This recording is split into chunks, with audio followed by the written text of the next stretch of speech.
Okay, hi everyone, and welcome back to a new episode of Breaking the Spell. So today we're actually going to talk about a book.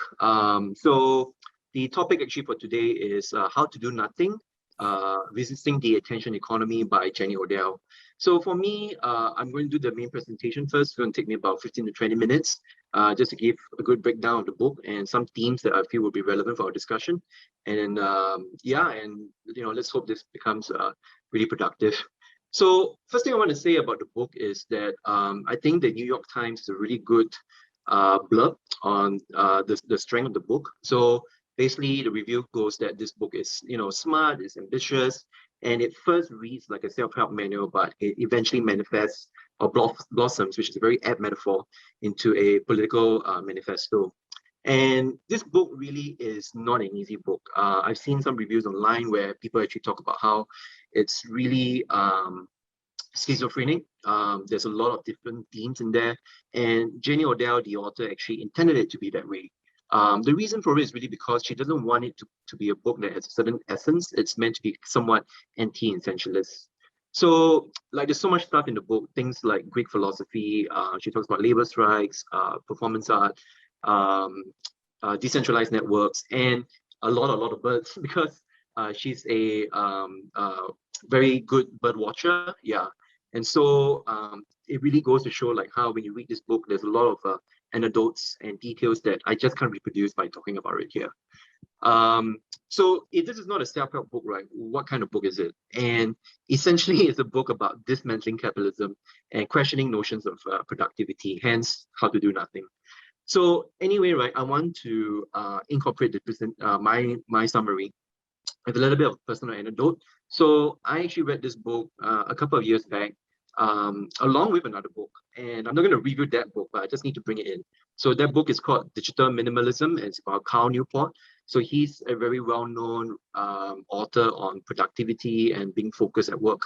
And, Cal Newport is also, to kind of put him in place, he belongs to that kind of camp where they talk about digital detox and how social media is something that is nefarious and we need to be careful about our way of consuming it. So I was reading both books at the same time, and the reason for it also was because a lot of my friends were talking about social media. In particular, I have two friends who deactivated their Facebook account because they felt like Facebook is a big evil corporation. And one friend in particular is actually a tech writer, and he wrote something called like Facebook Zero, where he calibrated the settings so that he would receive very little stimuli or advertisements and stuff like that. But eventually he just got off the entire platform. And so I found myself, asking myself really like, do I sit in line with their views? And is it really something that I should do for myself as well, which is to get away from social media? So anyway, by reading these two books, I've come to a better place and understanding about my own answers to these questions. So to start off with, right, let's talk about what is the problem to begin with. So both camps, so both digital minimalism and, like I said, the digital detox camp and Odell's book, right, they have they're on the same page, which is, app developers and this kind of social media platforms, they're really working very hard to keep us hooked onto our screens and to entertain us, through the apps. And of course, it's to make money. We are the product actually. So even though we don't pay anything, but because of us, signing up for a free account and being online a lot longer, we will be exposed to more ads, right? Actually, at that time, there was a film. It was on Netflix called The Social Dilemma, and it kind of tried to get it got different speakers, different authors who were describing the problem, and the film actually kind of like used a family as a representation of it. So like the son was listening to radical content, the daughter was obsessed with her self-image, and the parents were kind of like disconnecting from their children. So that metaphor, this family metaphor, was kind of used to describe how the effects of social media consumption can have on us. And going back to the camp of the digital minimalism, to them, right, their solution basically is very simple. It's just regulate your use of the technology, right? Like very simple solutions, and they're very common sense and intuitive. Things like, declutter your apps, get rid of unused programs, organize your files, minimize your social media time. So obviously this, advice with good intentions. There's nothing wrong with it. But, when I read Odell's book, I felt like she really got deeper and more fundamental about the problem. And her project really is about questioning, like I said, questioning the notion of the self, because she recognizes and acknowledges that the attention economy as a financial incentive to keep us kind of in a state of anxiety and to constantly be reacting to stuff online. And that leads into the idea that, we're being colonized, ourselves is being colonized by capitalist notions of efficiency. So if you look at, say, even the digital minimalist camp, right, even though they do want you to get away from social media, the rationale for it is really, let's be more efficient with our time. Instead of being on social media, go ahead and do something else. With Odell, it's not about that kind of rationale. To her, it's really about trying to reclaim time that's for something else besides being productive. So one good example she cites is the labor movement in the past, where their slogan was 8 hours for work, 8 hours for rest, 8 hours for what we will. And contrast that, right? Like where labor strikes at the time, we're trying to actually, like I said, gain agency over time that for what we want to do, compare that to now, where for 24 hours of the day, you're expected to be an entrepreneur, you're expected to be productive, even if you're not at work, right? You should be at home studying how to be a better financial investor or knowing how to market yourself. So this is kind of like the age that we live in with this attention economy. So like to me at the end, what I felt is that it's beyond just social media as well. It's also about advertisements in the real world. It's also demands in the workplace for being online to attend meetings. Think about being connected to your work email for 24 hours. These are all the mechanics of an attention economy, and they're all constantly trying to demand for your time for to produce income. And that leaves you with very little time for leisure. And furthermore, leisure time is now seen as something that's delinquent and unethical. Well, not unethical, but it's just very bad. So she uses this fable, this Taoist fable of an old tree. So this old tree, unlike other trees, was not being cut down because it was deemed too weird. And she finds beauty with that fable because, even in being useless, like a useless tree, it can actually be, it can actually salvage you. It can actually be useful to be useless. Yeah. So I'm going to run through a couple of themes. Like I said, the book is really, it has a lot of different ideas. So it's just impossible for me to go through everything, but I pick out some of the key themes that I felt like I said, it has relevance for me and how I decided to manage my consumption of social media. So the first thing is that, like I said, going back to the other camp, right? To them, it's about quitting social media. That's like the real answer. Like quoting from them here, declaring freedom from your smartphone is the most serious step to embrace the attention resistance.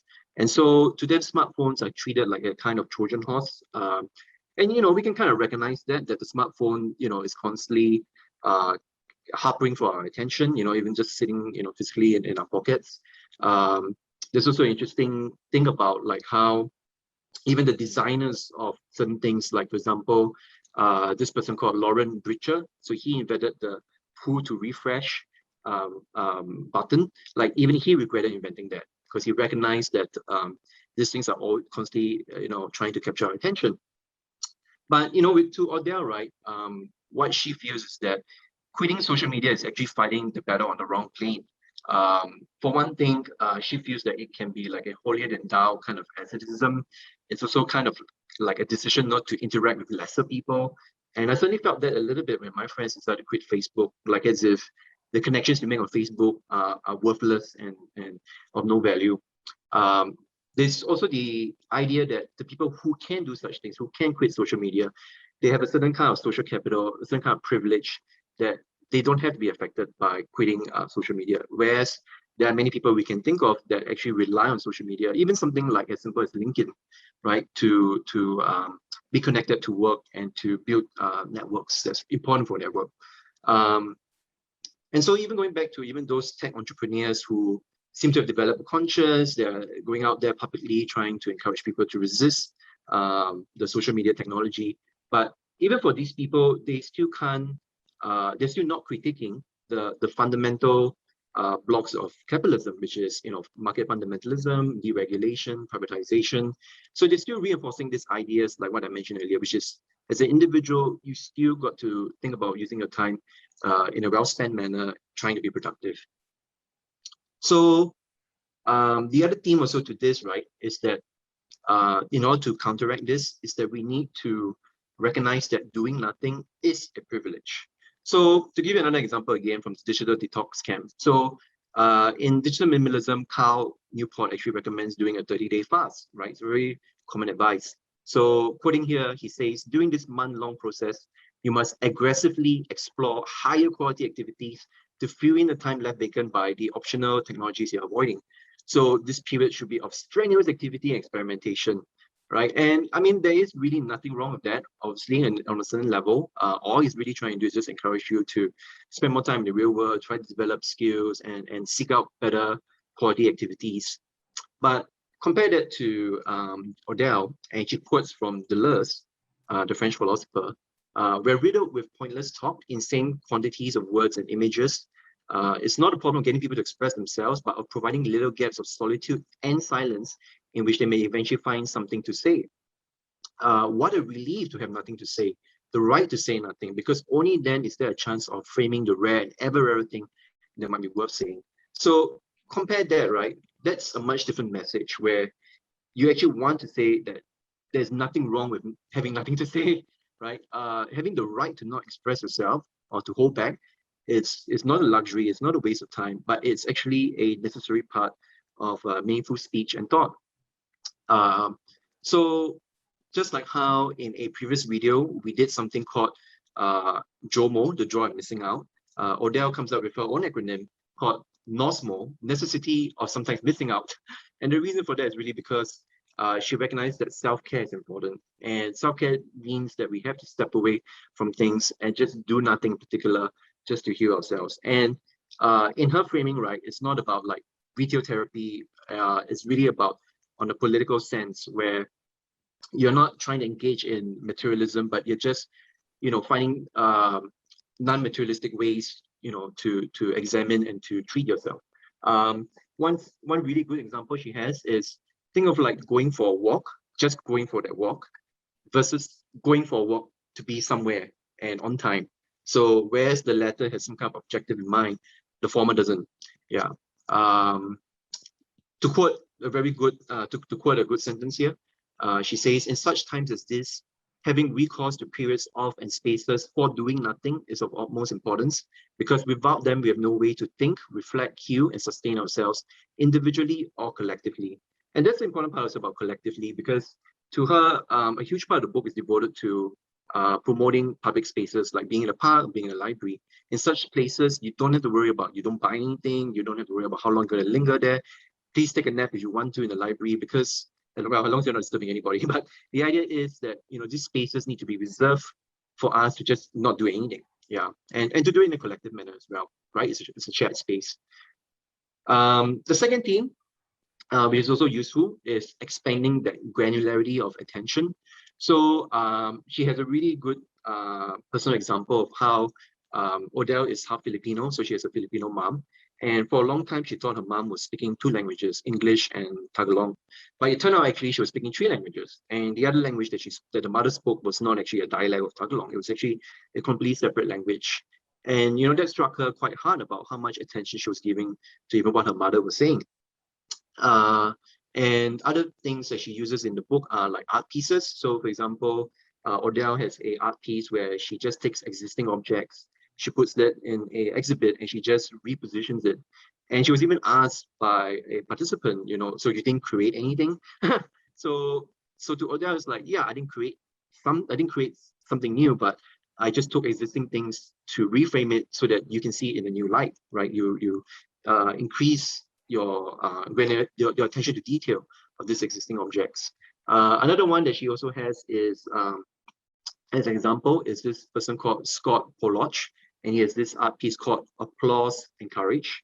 And it's very simple. All he did was have participants go to the beach, sit down, look at the sunset, and have refreshments and applause when the sunset was done. So, and then again, another instance where nothing is done in some sense, but that exercise of trying to increase your attention to something that's already existing there is the objective, the impetus. So, like talking about this, right? That's why even for me, like, that's how I changed my social media habits as well, because I started to reflect a little bit more on like, what am I following? Are the things I'm following really constructive? Are they really useful for my mental intelligence or mental health? And I didn't feel guilt if I had to unfollow someone, or if I had to curate my feed in such a way to make sure that what I'm paying attention to is worthwhile. And even for myself, even the way that I started to post on social media changed. If I look at my memories of like my social media posts 5 to 10 years ago, it seems so juvenile by now. Like I was just posting stuff that were off the cuff remarks or things that just came off quite insensitively actually. And now I realize that actually I need to do my part as well, and realize that even what I post online should matter to me in terms of integrity, and also to others. Yeah, going back to the question of like how I said that why quitting social media is not really the answer, because Odell puts it this way, right? To her, it's not about a absolute categorical type of quitting that's required, but actually training of your attention. So learning how to withdraw attention when you need to, learning how to invest it in other ways. And here's a very direct quote from her: "I'm less interested in the mass exodus from Facebook and Twitter than I am in a mass movement of attention. What happens when people regain control over their attention and begin to direct it again together?" So yeah. Moving on, right? Another theme that I think you guys will like is cultivate deep listening. So this one actually on both digital minimalism and how to do nothing. They're on the same page about this. So even in digital minimalism, there is this recommendation to do solitude deprivation. So just spend some time alone with your own thoughts and free from inputs from other things and other objects, other stimuli. And Odell, enhances that kind of thinking, that kind of exercise, with the idea that deep listening is also about improvisational practices. So not just listening as much as possible, as in terms of outside stimuli, but also internally as well. The way she frames it is that our culture tends to privilege judgment and analysis. That's kind of like one kind of mindset, versus listening and receiving, which is the second mindset. So with the first mindset, judgment and analysis, think of like the way we react to stuff online, like people seeing something that they find disagreeable, and then they start to comment very vociferously, versus someone just, reading the article, taking in some time to digest it, and, just learning how to listen first, right? And it's because of bird watching actually, where Jenny Odell is actually able to demonstrate that if you take a look at that kind of practice, bird watching, you really cannot afford to react. You have to sit there and you have to listen very intently, pay attention to what you're seeing or see the birds. And, you're actually in a state of silence. And so to her, there's a quote here where it goes, "Silence is not the absence of it's not the absence of something, but the presence of everything. Because now in silence, you can see everything else." Yeah. So the other thing also, the other theme to me also is how to cultivate more conscious attention habits. So another kind of framing that she has is connectivity versus sensitivity. So what we are now is very connected. Obviously, we can have hundreds of friends on Facebook. We can easily send information out instantaneously. But that's connectivity, right? Compare that to sensitivity, where it's much more ambiguous. It's a lot more difficult. So sensitivity really takes place with bodies in time. There's a complex transfer of information, in real life settings. You can have difficult conversations. And most importantly, right, and it's something that I only realized after reading this. When you're on social media, there is no non-verbal communication, but yet we know that psychologically, when we communicate with each other, a lot of the information that's important is non-verbal. It's not always about words. Yeah. So that's why, I mentioned this before. I could be on social media, read something, and I can't tell whether the person is being honest or being sarcastic. Yeah, because there is just that lack of nuance and other information that I just can't receive. Yeah. And so we need to like pay attention to that, like how we need to focus more on sensitivity than just being connected. Yeah. So anyway, to kind of sum it up, essentially, so I arrived basically at this conclusion that I don't think we can ever completely detach away from the intention economy, but we can resist it in our own ways. So to Odell, what she says is that the first half of doing nothing is actually disengaging, yes, from the intention economy, but the other half is trying to re-engage with something else. And so one of the themes that she has in the book is this idea of impossibility of retreat. So if you think again about the digital detox camp, right? Digital detox is meant to be treated like a life hack, that you get away from everything. And in that sense, like I said, it helps to improve your productivity. But Odell actually talks about how even when you look at big events that are set up that way. So a good example she gave was actually Burning Man. And she said Burning Man is no longer what it used to be. And now it's being treated like a corporate retreat. And digital detox is pretty much the same thing. You have retreats where you do meditation, you do mindful training, but in the end, you go back to the work and become a better worker, right? But that being said, right, she also gives some examples of people who have tried to break away and retreat from society. So there are very rich anecdotes that she has about communes in the 1960s, and these communes were trying to live life according to anarchist principles. So they kind of formed their own community, and they want to see, if they can self-organize and survive on their own. But very sadly speaking, like for Odell, what she finds and catalogs is that it tends to lead to failure. One particular story has a rich, wealthy person funding this kind of camp, and he started with very pure intentions, but by the end of it, he actually converted the entire thing to a efficacy machine. So, so it does seem to me that like we just can't daydream and pretend that we can find some kind of utopia on our own. One of the other examples she gives is actually from about the way that I just spoke about that story. She uses Greek philosophy to kind of illustrate that. So there is this philosopher called Epicurus, and Epicurus is someone who felt that the meaning of life should be away from the hustle and bustle of the city, live in anonymity. Man needs very little to be happy, and just live a life away from everyone else. Then Epictetus, a Stoic philosopher, comes over and lambasts him. And I find this really comical, so I'm going to read it out. In the name of Zeus, I ask you, can you imagine an Epicurean state? Doctrines are bad, subversive of the state, destructive to the family. Drop these doctrines, man. You live in an imperial state. It's your duty to hold office to judge uprightly. And I guess that is the funny paradox for a person, a philosopher trying to be virtuous and preach notions of altruism, but in the end, the actual actions contradict that, because now you're actually practicing selfishness by being away from everyone else. Yeah. So along with that idea, the impossibility of retreat, finally, is this last thing that she has in the book called Manifest Dismantling. And I'll use this example to kind of illustrate it. So she talks about this water dam. So it's called the San Clemente water dam. It was built in 1921. It had to be enlarged in 1940. And then by 1990, actually, it was just kind of like declared useless and unsafe because of a fault line. And the more important thing about the story is that this water dam construction led to a deterioration of quality of life for not only the human beings that live around the area, but also the animals like the fish population as well. And so eventually the dam had to be dismantled. And what Odell actually reframes here is that progress can also be about dismantling, right? So in this case, this dam that was supposed to be a symbol of like progress had to be dismantled. And by being dismantled, it actually was a form of progress actually for the people who live around the area. And more importantly, right, because like I said, Odell is someone who pays a lot of attention to nature. So she also talks about how if you actually become more attuned to ecological information and framing, you actually would see more destruction than progress. Yeah. And one of the parables she has, one of the quotes that she has from this conservationist Aldo Leopold says that, one of the penalties of an ecological education is that one lives alone in a world of wounds. Much of the damage inflicted on land is quite invisible to laymen.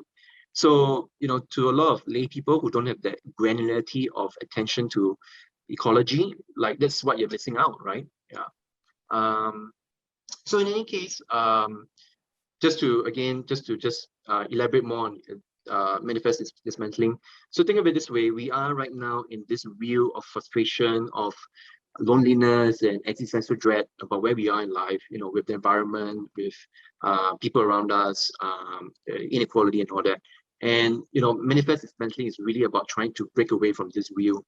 One very poignant example she gives is that she's like at the bird nature reserve, and she starts crying because she recognizes this bird nature reserve is actually a form of self-preservation, not just for the birds there, but also for herself. Like her fate or her identity is also linked to this place, and it goes beyond just an abstract understanding of like nature, biodiversity, and birds. It's really about like how we are made up of all this.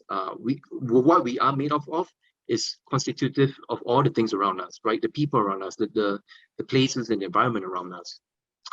And especially when you're on social media, there's a lot of drive to self-promote yourself. You want to show that you're good branding, you are, someone with a lot of followers, and that's so different because that kind of identity is not what Odell is looking at, right? Identity should really be about how we see ourselves in connection to the history around us and to the environment and the things around us. So to her, a good example really is just when she was at the same time at that walk, she saw a snake skin, and that snake skin to her is a good symbol of like how our identity always has to be shredded and reconstituted and remade. And we're always in this process of like trying to remake ourselves. More importantly, it will look different for different people at different points in time. So there is no one right way of doing this. But the idea here is that we want to stay ahead of the forces of the attention economy and find ways to reclaim our agency. And of course, part of that is going to have to deal with political change. So whether it's about like resisting against addictive technology, environmental politics, labor rights, like we need to engage in some form of political action in order to reclaim those spaces. So anyway, to sum up, like I said, through my own personal journey, through reading this book as well, I really feel like at the end of the day, what we should do for ourselves is understand that, yes, of course, we can have a complete retreat from social media, but like even think of the friends that I just talked about, right? So what even if they just deactivated their Facebook account? They still have their smartphones. They still have other tools, other apps that are distracting them, that are trying to capture their attention. So it's not purely about social media, right? The idea here is that we need to be cognizant of like the mechanisms that we submit ourselves to, and how in order to resist against that, we have to recognize the political fabric of the world, and that more importantly, the world needs our participation, but it's not a question of whether, but how we do that. Yeah. So to basically cap it off, instead of thinking of retreat and exile, Odell advises that we can instead think of standing out. Take a view of being an outsider. You're not leaving the place, and you're not fleeing from the enemy, but you're trying to know the enemy better, and you're trying to maneuver your way around it with some cognizance of what you're trying to do in mind. And yeah, lastly, just to give a really good kind of example of this. So she's talked about how in the past, when she goes to, say, a tech conference, and at the tech conference, they'll talk a lot about the nefarious and horrible ways that the attention economy is trying to manipulate you, and she'll get very angry and spend all day thinking about it. But and of course, that would probably lead you to do some kind of digital detox as well. But instead, now what she felt is what she does in fact is that she may actually miss a lot of the conference. She'll actually take walks around the parks, and she'll try to understand her relationship to the environment around her. And she may come out of it without having any kind of takeaways. She may not have something to tweet a lot about, but at the end of the day, from a certain perspective, she has actually learned to ignore the influence and power of the attention economy, and actually learn to pay attention to the surroundings around her. So yeah, and that's pretty much it. Cool, thank you. No problem. I want to say before we go to your reactions that I actually kind of thought that the two of you are the worst people to talk to about this topic, because both of you are not actually very engaged online. Yes, yeah, definitely. I'm, it's like preaching to the converted. Yeah. Santosh, comments? I'm a practitioner of the art of not doing anything. So I mean, I have not read the book, but I practice it. I make attempts to practice it. And what I've realized after years of practice and even reading books on the art of doing nothing, that the enemy is within. The enemy does not lie outside of me. And so one important philosophical text is the Yoga Sutras of Patanjali. He's an Indian sage. He examines the human mind and the how the human mind actually has this desire to reach out into the external environment. So the sense perceptions are always geared outside. And that's where danger spells, actually. And that's where danger lies. And so a truly mastered yogi is not someone who retreats into the Himalayas to do his meditation retreat for years or decades, but it's the yogi who is in the world and who is unattached to the dangers or the enemy that is within him or her. So that is like my biggest realization after all of these years of having explored both extremes. So either I indulge myself into social media, so I go to the extreme, right? I just indulge into a lot of external stimuli, and then I tried the other extreme. I totally detox, like I totally disconnect. And then actually, what I realized is this is even like the philosopher Buddha, right? Gautama Siddhartha. He said that actually the middle path is the best. Yeah, so don't go for extremes, practice moderation, and the enemy is usually within. So those are like two important texts. One is by Patanjali, the Yoga Sutras of Patanjali, and the other one is by Buddha. Yeah. Okay. Unsu, why don't you go ahead and give some reactions first, and then I want to go back to the topic of yoga later. Yeah, sure. So I think one of the pleasures of doing this show is the opportunity to reread books that I love. And, when I first read Odell's book, I felt it was like written for me. It was almost like this incredibly eloquent justification of my lifestyle and how I look at the world and everything, right? And I just really appreciated her wit. She's just a really funny writer. So even something like, comparing Seneca writing about on the shortness of life, and he's always complaining about how he looks back in his life and it's almost as if he's wasted it all. And she compares it to someone spending an hour on Facebook and suddenly emerging from it and go, oh my God, what have I done with this past hour? And so she's really good at mixing idioms, that whether it's like combining modern pop culture and technological references to classical Greek philosophy, talking about art and history, and so she really covers a lot of different ground. And so rereading this book a second time, not the whole thing, I didn't have time for that, but it really made me appreciate how many different connections I can draw to different things. So even like it really made me think of a book that I finished recently called Subtract, which is written by an engineer. And it's really about the same topic, but coming from a different direction. Like Subtract was all about how we tend to, when we want to improve something, we tend to always think about adding, and we never think about subtracting. And one part of the reasons psychologically is that we are evolutionarily designed to want to prove that we are accomplished or competent. And you can't really do that with nothing, so it's actually a hard sell, to talk about the benefits of nothing, because everything about how we're designed doesn't want to recognize that there's a value to nothing. So in that sense, I think Odell has done an incredible job with this book. Yeah. So like I said earlier, like I do think, yeah, you're right. This book is written for someone like you.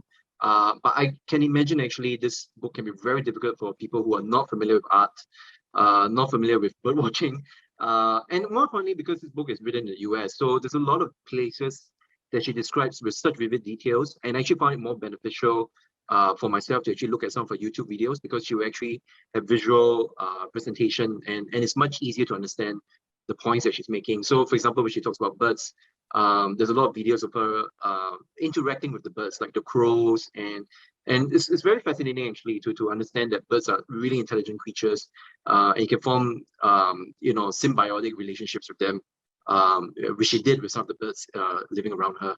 Yeah. So going back to what Santosh said about yoga, right? So only just because as a trainer I got to rant about this. Yeah, I think it's crazy, or it's paradoxical why yogis nowadays, modern yogis I'm talking about, can go on Instagram and put up, beautiful picture after beautiful picture, putting all kinds of stuff, making themselves look like as if they are the epitome of, beauty and perfection, when, that's not what yoga was about, right? Like, and it's so funny, right? Because if you actually look at the original text of yoga, I mean, you're seeing people who are severely underdressed, almost naked, and there's no commercialization. They're not wearing sleek $100, $200 yoga pants. Yeah, and they're not constantly trying to promote themselves. So, so going back to the topic of this book, right, which is the theme of this book, which is, I think people sometimes are lured into a false sense of security and false sense of identity by actually engaging in promoting themselves this way. And I question, like, are they actually living up to the values that they supposedly espouse, on their social media posts? Yeah. Yeah, I mean, those are not the true yogis. You'll never. So yoga has its origins in two important texts. One is the Yoga Sutras of Patanjali, and the second one is actually the Bhagavad Gita, which is this book Oh, I got here. really. Yeah, so there are two books that I brought to the conversation today. I prepared. This is Happiness Through Meditation by Ajahn Brahm, who was the first teacher who taught me about meditation and mindfulness. And then this is the Bhagavad Gita. And in chapter 3 of the Bhagavad Gita, so Bhagavad Gita is made out of 18 chapters, and all 18 chapters are telling you what yoga is truly all about. So it's more about mastery over self than poses. Poses is just 1% or a very small percentage of what yoga is all about. It's a lot about self-mastery and how do you master and live in harmony in the world, in the vicissitudes of life, the ups and the downs of life. And crucial to this part about not doing anything, chapter 3 illustrates the very essence of yoga, which is in relation to the book that we're discussing. And it's the art of non-doing, is the art of the non-doership. So when you're doing an action, you're not attaching your identity as the doer of the action, but you're an instrument of the forces of nature through which service to humanity is being done. You're just a mere instrument of nature in doing good for nature. And that's the actually idea, the real idea of non-doership. Yeah, when you surrender yourself and you're not the doer. Now, this has a very strong correlation with the art of Wu-Wei. Wu-Wei, which is the Taoist idea of non-doing. And I'll just quote some excerpts, beautiful excerpts about Taoism's most important concept, Wu-Wei, which is translated as non-doing or non-action. A better way of thinking of it, however, is a paradoxical action of non-action. So Wu-Wei refers to the cultivation of a state of being in which our efforts are quite effortlessly in alignment with the ebb and the flow of elemental cycles of the natural world. It is a kind of going with the flow that is characterized by great ease and awareness, in which without even trying, we are able to respond perfectly to whatever situations that arise. So these are like two very powerful texts. One is the Taoist idea or that comes from Lao Tzu, the Tao Te Ching, and then this is the Bhagavad Gita, 18 chapters of yoga, which has got nothing to do with asanas, and wearing great costumes. Yeah, and all of that actually, yeah, and this is why one reason why essential to how I perform and how I relate to the world is taking silent retreats every year. Yeah, so I try and I strive to do a 3-day silent retreat where I disconnect and I do this digital detox and I meditate. And that has got tremendous health and healing benefits that I would never have been able to access if I indulge in any other activities, which could be from Western medicine or anything else that I've tried. So it's been very powerful as a form of healing for me. Yeah, there's another beautiful part about non-doing or not doing anything, and that is in its relation to how it promotes creativity. This is one very important thing I would like to raise. There are two very important people who made discoveries when they were resting and they were not doing anything. So one is Isaac Newton. So when he was resting under the tree and the apple dropped, that was where, yeah, the idea of rest is important, and allowing the mind to open up to new perspectives, yeah, to looking at things, and the theory of gravity, and how that came to his mind. Archimedes is the second scientist who comes to my mind. It was when he rested in the bathtub where the Archimedes principle of, or the law of flotation, came to his mind as well. So what I've realized, the more I dive deeper into this, there is a deep science that links creativity or peak performance or flow states with not doing anything. There's something else in my research that when I was preparing for this book that came to my mind is the human, on average, every human being has an average of 6,200 thoughts a day. There are 6,200 thoughts a human being entertains every day. And the art of mindfulness is really watching without getting entrapped into the story of the thought. And that is a lot of training. Monks go through a tremendous amount of training. And what they're saying is, in the space between two thoughts lie the space through which tremendous amount of creativity can be unleashed and healing can be unleashed for the good of humanity. Yeah, so there is a lot of science around this that backs up the whole idea of not doing anything. I have some quick reactions. Shall I go first before you, Unsu? Sure. Yeah. So the first thing is about Wu-Wei. So you'd be surprised to hear this. I have a violent representation of this idea. So as I told you guys, I learned Bruce Lee's martial art. So in one of Bruce Lee's film, which is a very eponymous moment, he was asked, why is he so good? And he said something like, "I don't hit; it hits by itself." So the idea is that he doesn't think about hitting; it just comes out, and it is a very, very experiential lesson. It's not something that a martial artist can teach you. You literally have to be drilled into it, right? And it's through that constant repetition of patterns of the techniques and everything. That's why it just comes out of you when the moment arises. And this is actually one of the paradoxes, like about this topic, how to do nothing. If you haven't realized it by now, I felt like you have to do a lot of things to do nothing.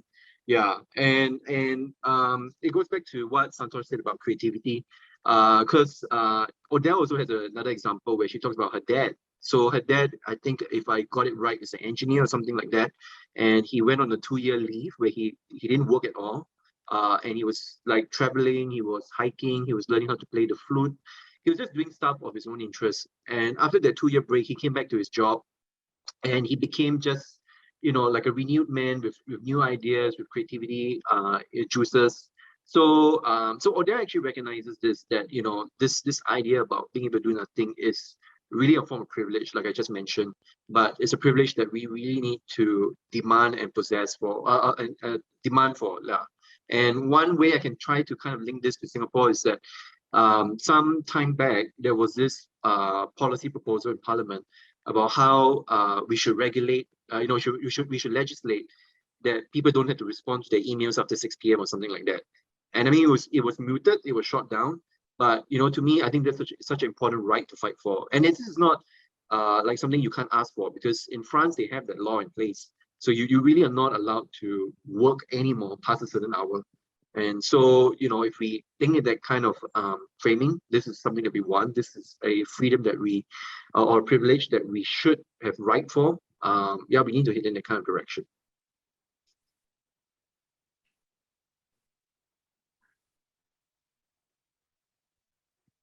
So now Unsu is not doing anything.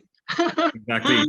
I'm purposely allowing silence to enter a conversation. One of the beautiful things about the book, I think, is how it, talks about the beauty of silence, and how silence can be used as a frame to allow attention to focus on what's really important. I do have another martial arts thing to bring into this, and maybe Douglas, you can correct me, but when I was trying to think of like some metaphors or images to make some of her ideas more tangible. So there's one part of the book where she talks about this short story, Bartleby the Scrivener, which is written by Herman Melville. And it's about this guy who works for a lawyer. And every time the lawyer asks him to do something, Bartleby just says, I prefer not to. And it's neither a yes or a no. And she's saying that actually his response is a way of describing what she's suggesting that we all do. It's not like direct resistance to whatever you're confronting. Neither is it saying yes to it. It's kind of just, I don't know, doing something else, right? Which I started thinking of Judo as a martial art. Like, my perception of Judo is that, it's something that takes the force of what's coming at you, and you're not either absorbing it nor you're directly trying to oppose it, but you just divert it. You divert it elsewhere. And so, I feel like what she's describing is a kind of mental judo using your attention. And it's a way to regain control of your attention against these incredibly powerful forces that are around us, that are trying to control us, distract us. And a lot of it is I think what she's attacking or questioning is this routine that we all get stuck in, like the routine of Facebook or the routine of work or productivity, right? She actually has this phrase, the crushingly habitual. And the kind of resistance she's advocating, it's trying to create a crack in the crushingly habitual. So there are just certain words that she uses that really stick out to me. Yeah, I think for that particular thing you're talking about regarding the space of like not saying yes, not saying no, she also coins it as like a space of the in-between. So you're in between places. You're not saying, like you said, as you articulated, it's not about being all the way affirmative, neither is it all the way being negative, but just finding that space in between where you're given space to discover yourself. And that's something that actually she also brings up, that, there are parts of your identity that sometimes can't be verbalized. You can't explain it to someone outside, and you actually need to find some kind of space or exercise or, some realm where you can actually, be yourself, just be nothing but yourself. And it doesn't have to be revealed to anyone. In fact, one of the things that she was concerned about after she became famous from this book was people started going to the same park that she goes to, and she actually felt invaded because that park was hers. It was a space for her to be alone. But now she's become well known and reputable enough for people to recognize her, and it actually approaches on her personal space. Yeah. So it's really everyone's sort of on their own journey to find it. Yeah. I did find myself disagreeing with her assessment of Burning Man. As someone who's been to Burning Man many times, I agree that there's a part of it that has become commercialized, but it's such a huge event, and it's in the middle of one of the largest deserts in the world, right, or in North America at least. And there are definitely so many times during the event when I'll wander off on my own into, into the far emptiness of the desert. And there's literally no one around me. You can't even hear the music. And so it's actually, I think Burning Man is a great place to do nothing. And also what part of the subcultures that fed into Burning Man was the punk rock movement. And I actually think the punk rock movement is a great example of Odell's idea of making yourself into a form that just cannot be commercialized. Because I think that was the motivation of the punk rockers. Like, they were determined to make music that was so horrible that no record label could actually put it on a CD or a record and sell it. Like, that was their motivation. And I think there's an aspect of that is still alive in Burning Man today, right? Yeah, I mean, I haven't attended it. Santosh, do you have any views on this? No, I've not attended the Burning Man, but if there are a few things that come to my mind, there's this like very important analogy regards to not doing anything, and it applies to the art of thinking clearly. So this is what a lot of meditation masters teach in meditation schools, and one of them is Ajahn Brahm. And the mind is like a lake or a pond, right? The water in a pond. And if there are many ripples in the pond, you can't see through the pond you can't see deep to the bed of the pond. It's only when the mind settles and the mind has got no more ripples and there's no movement, you can see through very clearly. So that is a very beautiful analogy, and actually, and the one very powerful ways of seeing the art of seeing things clearly is by practicing the art of doing nothing. Yeah, and by doing that, we allow the mind to settle, and then we can see things clearly. There's just another thing that came to my mind, and this is not in relation to capitalism, but in relation to colonialism. There's this amazing book by Malaysian historian who was in Singapore. He wrote The Myth of the Lazy Native. His name is Syed Hussein Alatas. And he explains when the British came to Singapore, they wanted people to plant cash crops so that we could export this for the British Empire. And this was when large forests were cleared so that we could plant cash crops. And the people who were marginalized were the indigenous Malays of that time, who were namely traders, and they weren't very good at working in the fields, whereas the Chinese and the Indians who came in were very good laborers and very good workers in the fields. And that was when the British labeled the Malays the lazy native. It was because they were not doing anything, they applied the label of laziness when they were actually living in perfect harmony and reverence with their own native land. But it was because of a political purpose of extraction and exploitation where a label was applied incorrectly to indigenous people. And that was where the whole idea of colonialism came into place. And bear in mind that before the Industrial Revolution or before colonialism, the idea of human being and not human thinking or human being was more predominant and prevalent. People used to work in the fields for at least for at the most maybe 3 months in a year. And the rest of the years were just a lot in, let's say, like in communal life, in hibernation, in resting, in being. Yeah, so the part about doing was actually limited to certain parts of the year. Yeah, and we have actually amplified and we've gone beyond the capacity, the productive capacity, healthy productive capacity of a human being to ensure that we're productive all year long, which could be actually causing a significant amount of damage to all of us. And human beings, like there are in nature, autumn, winter, and spring, which is a time for refueling and building productive capacity before it can be converted into productivity or production. I think there are just so many parallels in nature that we can also tune into. Yeah. So those are like two important things. And another thing that a lot of people who go through this very special retreats, they're called Vipassana retreats. Yeah, so Vipassana retreats, this is by the founder, S.N. Goenka.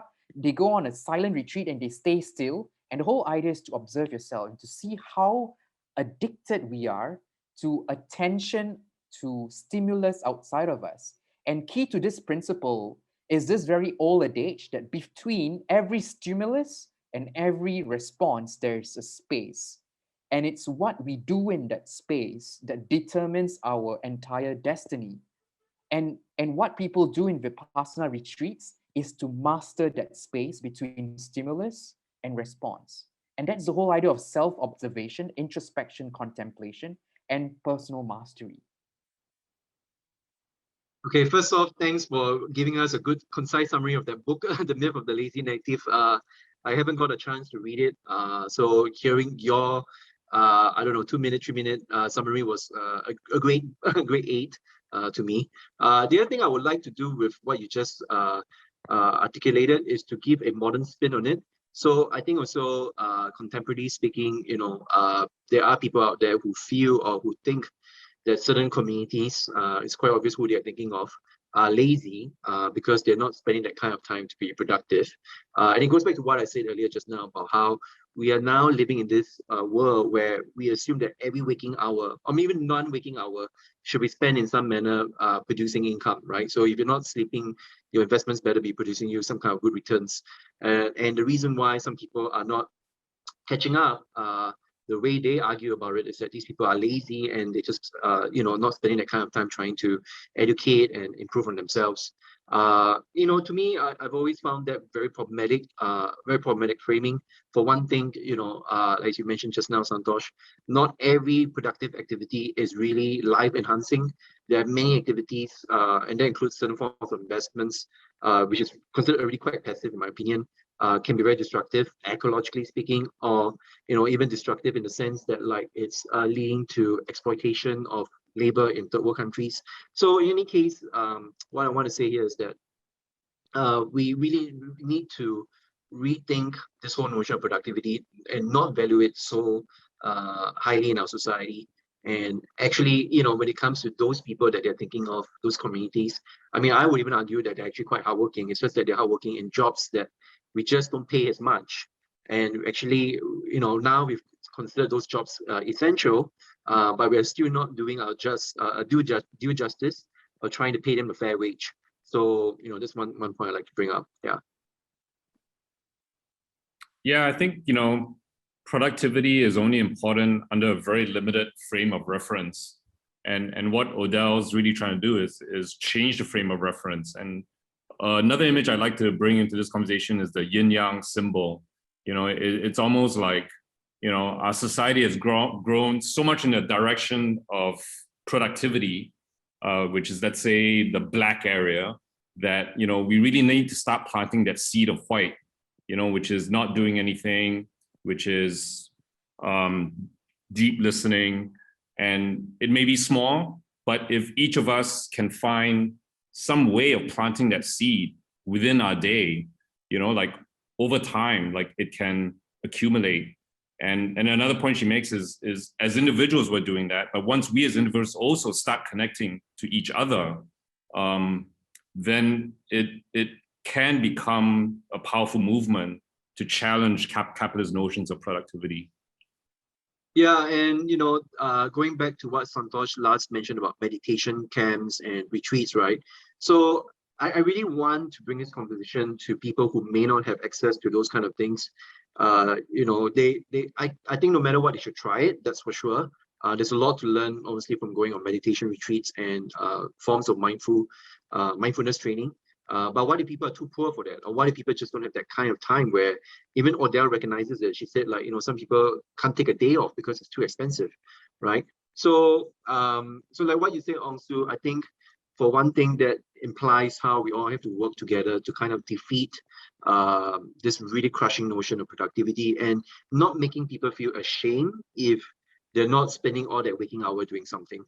Neither at the same time am I suggesting that people spend more time on Facebook, but what I actually want to encourage is that for people who find themselves in positions where, okay, it's really hard for me to not have to produce something, not to work, because I need the money. find a way, right? Find a way to have space for yourself with your friends, and just even have a conversation like this, or even just not doing anything together. Go and have a picnic, laze around, and try to recognize that and see that like it's a right that you deserve to have, and more importantly, not to mock other people for doing it, because that's a very important habit that we all slip into sometimes, right? We look at someone, and let's say this person is not particularly wealthy, and this person seems lacking certain accomplishments, and then we mock that person and say, they're lazy and they're not doing anything to better themselves. I mean, I think everyone's different. I think obviously it's very individual, specific and contextual, but the idea here is that as a general kind of social value or habit, we should not try to stigmatize activities or doing nothing. Yeah, sometimes it's good to just see someone and to say, what have you been doing? If the person says, I haven't been doing anything, it's good to say, that's cool, because that's fine. Everyone deserves to have that. Yeah. Yeah, I was wondering maybe if we could share some practices of our own of doing nothing. Santosh, why not you go first? I think you're the person with the most heaviest bag of like doing nothing. Yeah, all sorts of ways. I would like to make an admission first. I actually I suffer from anxiety. So, and I noticed my anxiety started with the age of the internet. Yeah. So before the age of internet, when I was just connected in the present moment to like my loved ones and to the immediate surrounding and environment around me, where there was no devices, I was a far happier kid, and time seemed to slow down, and I seemed to enjoy every single thing better. Yeah, and so this is why I have memories of my past when devices did not exist and the internet did not exist, and I had far superior levels of well-being. And everything I do today is to actually heal my anxiety by going back to those natural states of low levels of stimulation. And neuroscience and understanding dopamine shots and dopamine addiction can help us get to the root cause of this. And the basic idea is, with so much of stimulation, we are bombarded with a lot of dopamine, which is giving us a lot of pleasure, and that actually increases the threshold for more pleasure. Like, if so, you need more dopamine to get the same amount of pleasure that you used to receive with previously less amount of stimulus, and this increases and increases and increases until no matter how much of stimulation you provide, it has no effect. You're just numb to it. And so what I try to do is, you have to disconnect yourself, and do a few breathing exercises, which I'll be happy to share. There is alternate nostril breathing, there is the bellows breath, and there is the victory breath. Three very simple breathing exercises that we can do on the show one day, just to demonstrate to our viewers how you can, by using the breath, you can slow down the mind and reduce that threshold for your dopamine. And what happens, again, scientifically backed, the nervous system response also shifts. The one which is bombarded with a lot of stimulus and dopamine shots, which is the sympathetic nervous system, activates the limbic part of the brain system, which is the fight, flight, freeze, and fawn response of the brain. And when we regulate the nervous system through the power of the breath, we shift it from the sympathetic nervous system to the parasympathetic nervous system. And I'll be happy, like, one day, because we're building a community of breaking the spell of digital stimulation. Yeah, we can do this exercises. It just not, we do this within an hour. We can even do this within 10 minutes. So you can just start with just breathing deeply through your belly. Breathe in, 2, 3, 4. Hold, 2, 3, 4.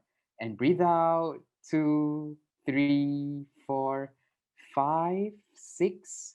Hold, 2. Practice that, and you'll notice this is an ancient secret.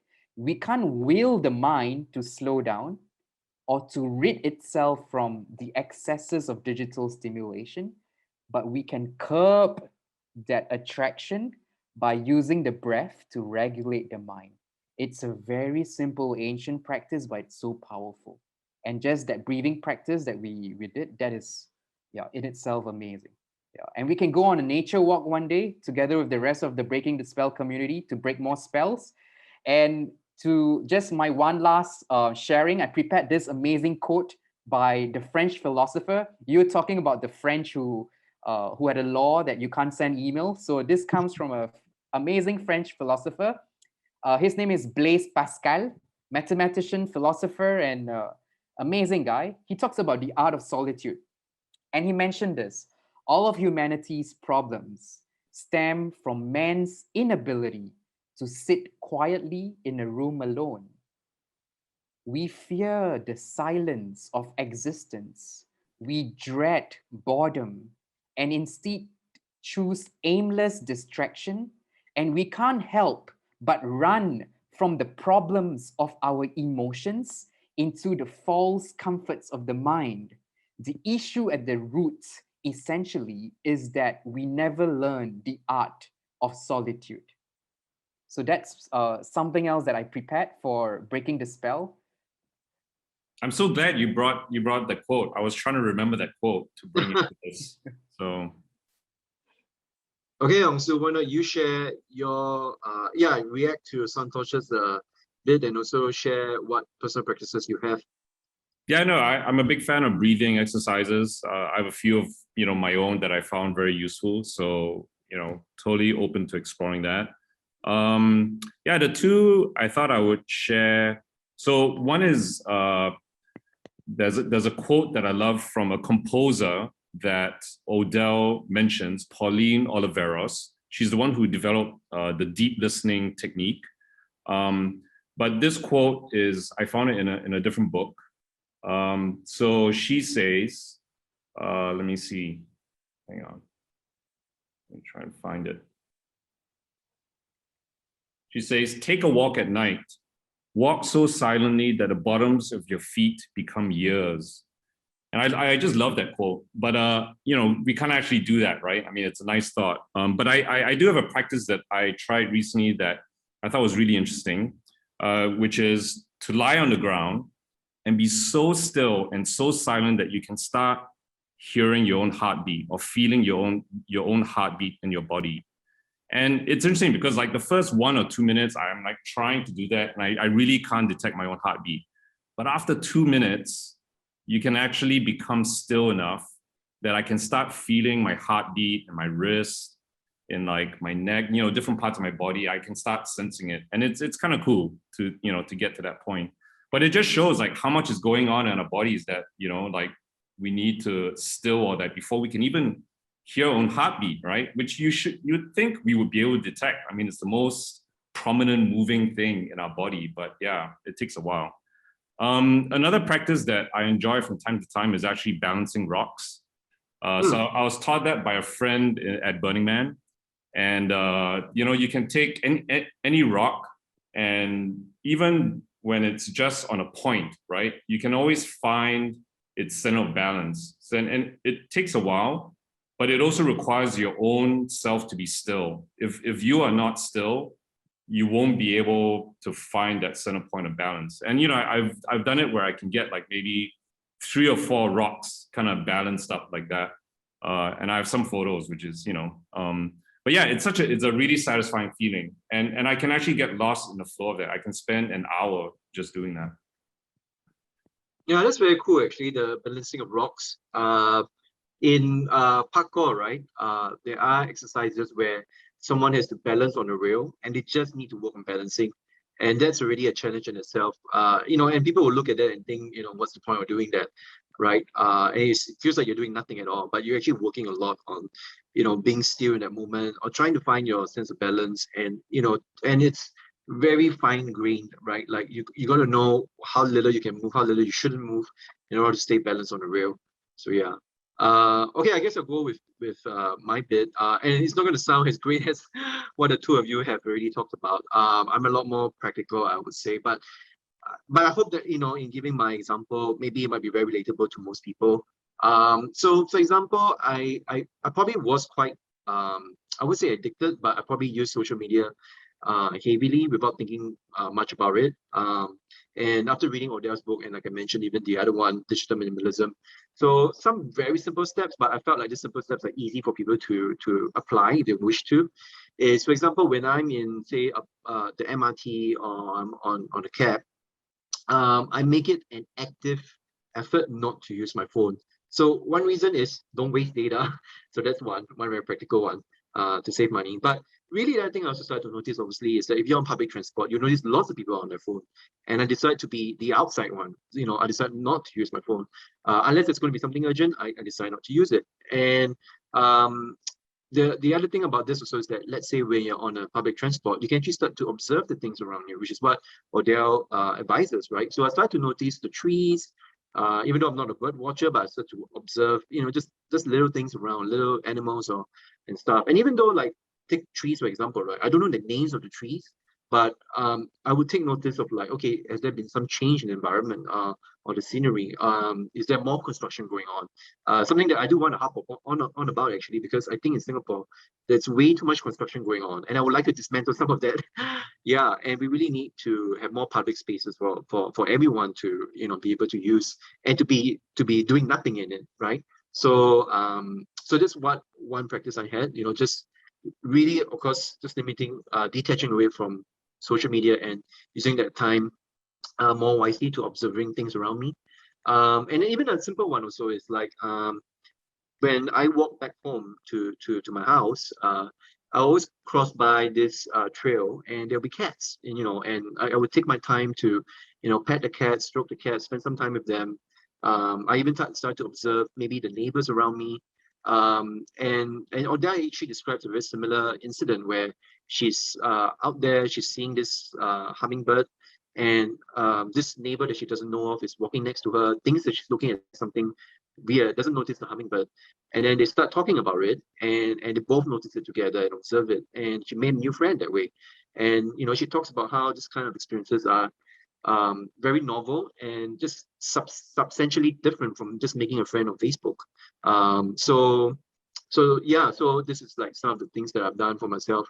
I think physically anyway, because I engage in movement practice. So there are days where I'm just not concerned with the kind of objectives I need to meet, and I just try to move my body. So it can be moving my spine, moving, stretching, and I create a pattern, and it's pretty similar to martial arts. The idea here is that you got a set of stuff you want to work on, and you just work on it without thinking too much about more objective measures. You just focus on the subjective experience of it and try to feel your body and try to get into it. So doing nothing doesn't have to be literally passively sitting down not doing anything. I think even both of you have described, like, whether it's breathing exercises or balancing rocks, there can be an active component to it, but what's more important is the mindset, and feeling like you're not doing anything at all or anything constructive in the money-making economic sense. Yeah. Great. Okay. Yeah. I think this is actually a good point to finish off, because I think we've shared quite a lot, especially in terms of what you guys are up to doing as well. And I've also obviously given quite a very heavy, quite a very thorough, I should say, fleshing of the book. So even if someone is not going to read it, I hope they see this video and they get good ideas about rethinking their notion of themselves, about being productive, and how there's so much more to treasure about your body, your being, besides just being, a workaholic. Yeah, no, I think the weekend's coming up, and I hope we all get a bit of time doing nothing. Yeah. And for the viewers out there, there's a related video that was done by Unsu and Douglas, and it was on the fear of missing out, which is very much connected to this whole idea of not doing anything, because I think central to this idea of being addicted to devices and social media is the fear of missing out. And we can address the fear of missing out, then probably we can wean ourselves off the addiction of these devices. So I think these are two interrelated videos. So let's break more spells of capitalism, spells of extraction, colonialism, productivity, and many other spells together.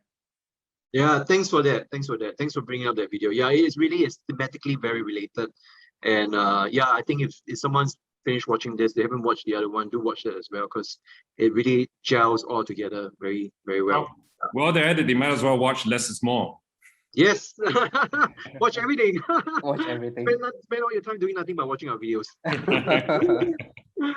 Okay. On that Okay. note, good night, guys. Good Good night. night.